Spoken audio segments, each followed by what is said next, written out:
નમસ્કાર દોસ્તો, સ્વાગત છે આપ સર્વનું તમારી પોતાની YouTube channel ocean coaching classes પર।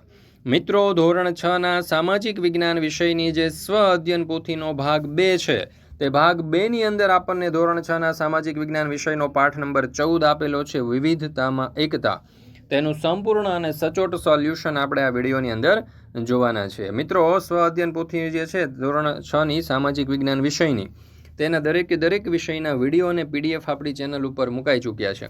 દરેક વિદ્યાર્થીઓ, શિક્ષકો અને વાલીઓ માટે ખૂબ જ ઉપયોગી એવા આ વિડીયો છે, આ પીડીએફ છે। તો જરૂરથી આ વિડીયો અને પીડીએફ તમારા તમામ દોસ્તો, મિત્રો, સગા સંબંધી, ભાઈબંધ, દોસ્તાર જેઓ પણ ધોરણ 6ની અંદર અભ્યાસ કરતા હોય તેમને શેર કરી દેજો। અને બીજું મિત્રો કે આપણા જે વિડીયો છે ને એકદમ કલરફુલ ફોન્ટની અંદર છાપેલા અક્ષરોની અંદર તમને જોવા મળશે, જે તમને બીજી કોઈ પણ ચેનલ ઉપર જોવા નહીં મળે।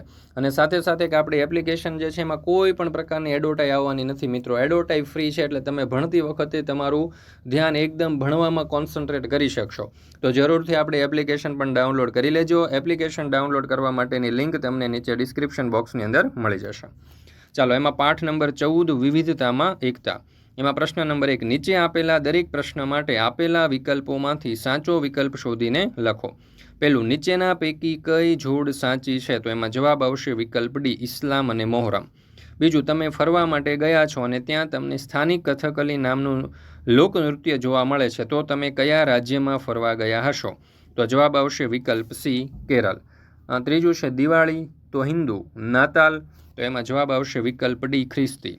ચોથું, નીચેના પૈકી રાજ્ય અને તેના લોકનૃત્યની કઈ જોડ સાચી નથી? તો અહીંયા જવાબ આવશે વિકલ્પ ડી, ભરતનાટ્યમ એટલે કે ઓડિશા। પાંચમું, નીચે આપેલી રાજ્ય અને ભાષાની કઈ જોડ સાચી છે? તો અહીંયા જવાબ આવશે વિકલ્પ એ, મહારાષ્ટ્ર અને મરાઠી। છઠ્ઠું, છોકરા છોકરી અંગેના ભેદભાવ અંગે કયું વિધાન યોગ્ય નથી? તો જવાબ આવશે વિકલ્પ સી, મોટા ભાગના કુટુંબોમાં બધા જ ઘરકામ કરે છે। સાતમું, નીચે આપેલા વિધાનો તપાસો। તો એમાં જવાબ આવશે વિકલ્પ ડી, વિધાન 1 અને 2 બંને સાચા નથી, એટલે કે ભારતનું રાષ્ટ્રગાન તો કે જનગણ મન નથી, અને ભારતનું રાષ્ટ્રગીત તો એ વંદે માતરમ નથી। આઠમું, મહારાષ્ટ્ર રાજ્યના લોકો કઈ ભાષા સૌથી વધુ બોલે છે? તો જવાબ આવશે વિકલ્પ સી, મરાઠી। નવમું, જો આપણે એક રાષ્ટ્રના રૂપમાં જીવિત રહેવું હશે તો આપણે રાષ્ટ્રીય એકતા સ્વીકારવી જ પડશે। આ વાક્ય કોના દ્વારા બોલાયું હતું? જવાબ આવશે વિકલ્પ ડી, ડૉક્ટર રાધાકૃષ્ણ। 10મું, ગુજરાત રાજ્ય સાથે સંકળાયેલ સાચા વિધાનો ઓળખો। જેના જવાબ આવશે વિકલ્પ બી। વિકલ્પ બી એનો જવાબ છે, એટલે કે માત્ર 1 અને 2, એટલે કે ગુજરાત રાજ્યની માતૃભાષા ગુજરાતી છે અને ગુજરાત એ ભારતની પશ્ચિમ ભાગમાં આવેલું છે। આ 2 વિધાન સાચા છે। મિત્રો, તમારા માટે ખાસ મહત્વની સૂચના છે કે ધોરણ 3થી 10ની કોઈ પણ જે સ્વ અધ્યયન પોથીઓ છે ને એ સ્વ અધ્યયન પોથીઓના ભાગ લઈ લેવાના, વિષય લઈ લેવાના, પાઠ લઈ લેવાના, દરેકની તમને સોલ્યુશનની પીડીએફ આપણી એપ્લિકેશન ઉપર મુકાઈ ચૂકી છે। અને એપ્લિકેશનનું નામ છે ઓશન કોચિંગ ક્લાસીસ। એની લિંક તમને નીચે ડિસ્ક્રિપ્શન બોક્સમાં મળી જશે, અથવા તો પ્લે સ્ટોરમાં ઓશન કોચિંગ ક્લાસીસ લખશો તો પણ મળી જશે। અથવા તો જો તમારે આ સોલ્યુશનની પીડીએફ વોટ્સઅપ પર જોઈતી છે, પ્રિન્ટ કઢાવવી છે તમારે, તો પણ તમે મેળવી શકો છો। અને વોટ્સઅપ પર પીડીએફ મેળવવા માટે આજે જ સંપર્ક કરો 70 46 22 22 54 નંબર ઉપર। ત્યાર પછી છે પ્રશ્ન નંબર 2, નીચેની ખાલી જગ્યા પૂરો। એમાં પહેલું, ઓણમનો તહેવાર ખાલી જગ્યા રાજ્યમાં ઉજવાય છે? તો જવાબ આવશે કેરળ। બીજું, અસમ રાજ્યનું ખાલી જગ્યા નૃત્ય ખૂબ જાણીતું છે? તો જવાબ આવશે બિહુ। ત્રીજું, ભારત દેશની રાષ્ટ્રભાષા ખાલી જગ્યા છે? તો હિન્દી। ચોથું, વિવિધતામાં એકતા એ ખાલી જગ્યા સંસ્કૃતિનું મહત્વપૂર્ણ લક્ષણ છે? તો ભારતીય। પાંચમું, ભારતે ખાલી જગ્યાની ભાવનાને વિશ્વમાં સાકાર કરી છે? તો વસુધૈવ કુટુંબકમ। ત્યાર પછી છે પ્રશ્ન નંબર 3 પ્રશ્ન 3, એમાં કહ્યું છે કે અ વિભાગની વિગતોને બ વિભાગની વિગતો સાથે બંધ બેસતા જોડકા જોડો। પતેતી, તો એને જોડીશું વિકલ્પ ડી, પારસી સાથે, કારણ કે એમનો તહેવાર છે। વૈશાખીને જોડીશું વિકલ્પ સી, શીખ સમુદાય સાથે। નાતાલને જોડીશું વિકલ્પ ઈ, ખ્રિસ્તી સાથે। શિવરાત્રિને જોડીશું વિકલ્પ એ, હિન્દુ સાથે। અને બકરી ઈદને જોડીશું વિકલ્પ બી, મુસ્લિમ સાથે। ત્યાર પછી છે પ્રશ્ન નંબર 4, નીચેના વિધાન ખરા છે કે ખોટા તે જણાવો। એમાં પહેલું, કથક નૃત્ય કેરળ રાજ્યનું છે? તો ખોટું। બીજું, આંધ્રપ્રદેશમાં તેલુગુ ભાષા વધુ બોલાય છે? તો સાચું। ત્રીજું, વૈશાખીનો તહેવાર બૌદ્ધ ધર્મના લોકો ઉજવે છે? તો ખોટું। ચોથું, ભારતમાં મફત અને ફરજિયાત શિક્ષણના અધિકારનો કાયદો અમલમાં મુકાયો છે? તો સાચું। પાંચમું, ચૂંટણીમાં કેટલીક બેઠકો અનામત રાખવામાં આવે છે? તો જવાબ આવશે સાચું। ત્યાર પછી પ્રશ્ન નંબર 5, નીચે આપેલા પ્રશ્નોના જવાબ 1-2 વાક્યમાં આપો।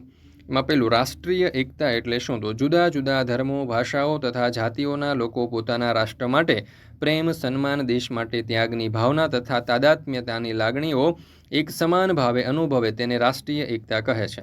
બીજું, તમિલનાડુ રાજ્યમાં કયું નૃત્ય જોવા મળે છે? તો તમિલનાડુ રાજ્યમાં ભરતનાટ્યમ નૃત્ય જોવા મળે છે. ત્રીજું, આપણો દેશ કઈ કઈ ભૌગોલિક બાબતોના કારણે વિવિધતાવાળો દેશ બન્યો? તો આપણો દેશ આબોહવા, ભૂપૃષ્ઠ, ખેતી, જંગલ વગેરે ભૌગોલિક બાબતોના કારણે વિવિધતાવાળો દેશ બન્યો. ચોથું, ભારતીય લોકોમાં કઈ કઈ વિવિધતા જોવા મળે છે? તો ભારતીય લોકોમાં ભાષા, ધર્મ, જાતિ, રૂપ, રંગ, રીતિ રિવાજ, પહેરવેશ, ખોરાક, માન્યતા, ભૂપૃષ્ઠ અને તહેવારો જેવી અનેક બાબતોમાં વિવિધતા જોવા મળે છે. પર્યુષણનો તહેવાર કયા ધર્મ સાથે સંકળાયેલો છે? તો જવાબ આવશે કે પર્યુષણનો તહેવાર જૈન ધર્મ સાથે સંકળાયેલો છે. પ્રશ્ન નંબર 6, નીચે આપેલા પ્રશ્નોના જવાબ 2-3 વાક્યમાં આપો. એમાં પહેલો સવાલ, ભારતમાં બોલાતી ભાષાઓ જણાવો. તો ભારતમાં અનેક ભાષાઓ બોલાય છે, જેમ કે ગુજરાતી, હિન્દી, મરાઠી, બંગાળી, તમિલ, તેલુગુ, કન્નડ, મલયાલમ, પંજાબી, ઉર્દુ, ઓડિયા, આસામી, કાશ્મીરી, સિંધી, સંસ્કૃત વગેરે. બીજું, ભારતમાં કયા કયા તહેવારો ઉજવવામાં આવે છે? તો ભારતમાં દિવાળી, હોળી, દશેરા, ઈદ, નાતાલ, ગુરુ પર્વ, ઓણમ, પોંગલ, વૈશાખી, ગણેશ ચતુર્થી, નવરાત્રિ, બુદ્ધ જયંતિ, મહાવીર જયંતિ, મકર સંક્રાંતિ, શિવરાત્રિ, અષાઢી બીજ, મહોરમ જેવા અનેક ધાર્મિક અને સામાજિક તહેવારો ઉજવવામાં આવે છે. ત્રીજો સવાલ, તમારા ગામ શહેરમાં કયા કયા ધર્મના લોકો વસવાટ કરે છે? તો મારા ગામ અથવા શહેરમાં હિન્દુ, મુસ્લિમ, ખ્રિસ્તી અને જૈન ધર્મના લોકો વસવાટ કરે છે. ચોથું, સમાજમાં સમાનતા લાવવા કેવા કાયદાઓ ઘડવામાં આવેલા છે? તો ભારતનું બંધારણ સમાનતાનો હક આપે છે. એના માટે અસ્પૃશ્યતા નાબૂદી અધિનિયમ 1955, સમાન વેતન અધિનિયમ 1976, શિક્ષણનો અધિકાર અધિનિયમ 2009. પાંચમું, છોકરીઓમાં સાક્ષરતાનું પ્રમાણ નીચું હોય તો કયા કયા કુરિવાજોનો ભોગ બની શકે? તો બાળ લગ્ન, પડદા પ્રથા, દહેજ પ્રથા, સ્ત્રી ભ્રૂણ હત્યા વગેરે કુરિવાજોનો ભોગ બની શકે. ત્યાર પછી છે પ્રશ્ન નંબર 7, ટૂંક નોંધ લખો. એમાં પહેલું, બિન સાંપ્રદાયિકતા.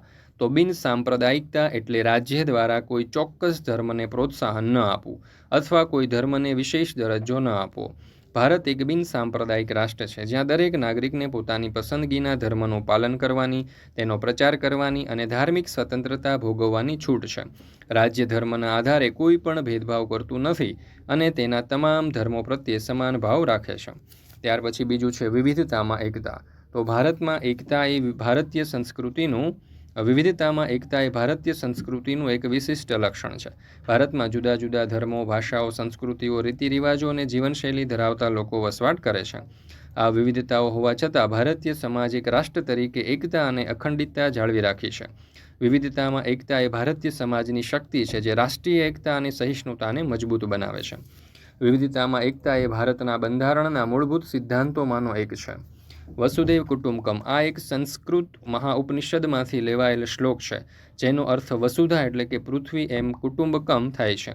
આ ઉક્તિ વૈશ્વિક ભાઈચારો અને એકતાના સિદ્ધાંતોને રજૂ કરે છે, જે દર્શાવે છે કે સમગ્ર માનવજાત એકબીજા સાથે જોડાયેલી છે અને આપણે સૌ એક મોટા પરિવારના સભ્યો છીએ.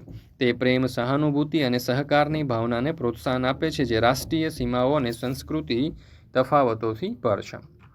ત્યાર પછી છે પ્રશ્ન નંબર 8, નીચે આપેલ પ્રવૃત્તિ આપના માતા પિતા અને મિત્રોની મદદથી પૂર્ણ કરો. ચાલો, ધર્મ છે હિન્દુ, ધર્મના સ્થાપક સનાતન, ધર્મગ્રંથનું નામ ભાગવદ્ ગીતા, ધર્મસ્થાન મંદિર ઇસ્લામ, તો ધર્મના સ્થાપક પયંગબર, ધર્મગ્રંથનું નામ કુરાન, ધર્મસ્થાન મસ્જિદ જૈન, તો કે મહાવીર સ્વામી, ગ્રંથ આગમસૂત્ર, સ્થાન દેરાસર બૌદ્ધ, તો સ્થાપક ગૌતમ બુદ્ધ, ગ્રંથ ત્રિપિટક, ધર્મસ્થાન વિહાર શીખ, સ્થાપક ગુરુ નાનક, ગ્રંથ છે ગુરુ ગ્રંથ સાહિબ, ધર્મસ્થાન ગુરુદ્વારા ખ્રિસ્તી, તો ઈસુ, ધર્મગ્રંથ બાઇબલ અને સ્થળ ચર્ચ અથવા દેવળ. પારસી તો અશોક જરદોસ્ત, અવેસ્તા અને અગિયારી. મિત્રો, ધોરણ 3 થી 12ની કોઈ પણ પ્રકારની પીડીએફ અને પીપીટી તમારે જોઈતી હોય તો એ તમને મળી જવાની છે ઓશન કોચિંગ ક્લાસીસ પરથી. જેમ કે સ્વ અધ્યયન પોથીના સોલ્યુશન, દરેક પાઠની સમજૂતી પ્લસ સ્વાધ્યાય, ગાલા સ્વાધ્યાય પોથી, પ્રોજેક્ટ પ્રવૃત્તિ, પ્રયોગ પોથી, ભૂગોળ પોથી, અંગ્રેજી ગ્રામર, યુનિટ ટેસ્ટ, આઈએમપી પ્રશ્નો, અસાઇનમેન્ટ અને દરેક પેપરના સોલ્યુશનની પીડીએફ અહીંયાથી તમે મેળવી શકશો. વોટ્સઅપ પર પણ પીડીએફ અને પીપીટી મેળવવા માટે તમે સંપર્ક કરી શકો છો 7046222254 નંબર ઉપર, અથવા તો આપણી એપ્લિકેશનનું નામ છે ઓશન કોચિંગ ક્લાસીસ, જે તમે આ વિડીયોના ડિસ્ક્રિપ્શનમાં લિંક આપેલી છે ત્યાંથી તમે ડાઉનલોડ કરી શકશો. તો આ એપ્લિકેશન પરથી પણ તમે પીડીએફનો અભ્યાસ કરી શકો છો. તો દરેક મિત્રોએ અવશ્ય આ પીડીએફ મેળવી અને તેનો અભ્યાસ કરી લેવો. વિડીયો પસંદ આવે તો લાઇક કરવાનું, તમારા મિત્રો સાથે શેર કરવાનું ભૂલશો નહીં.